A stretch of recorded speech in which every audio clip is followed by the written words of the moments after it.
Hi friends, I am Tilak and you're watching Tech Made Me Unique, and today we're going to see how to insert the euro symbol on your WPS Office Writer. And if you are new to this channel, make sure to click on the subscribe button below. We just move on to the video.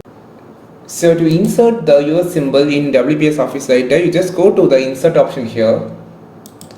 Then click on the symbol option here, and here you can see and just click on, you can see the subset and font. You just click on the subset and go to the currency symbol. You can see, just select this, and here you can see the euro symbol here. You can see, just click insert. You can see the euro symbol has been inserting, and after that just close it. And you can also insert by using the keyboard without going to the symbol option here. You just need to press Alt 0128.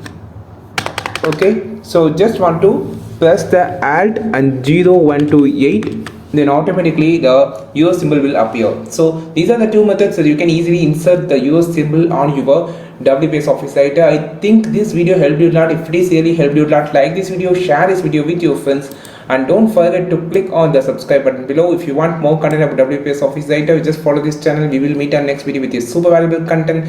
This is Tilak signing off from Tech Made Me Unique. Have a wonderful day.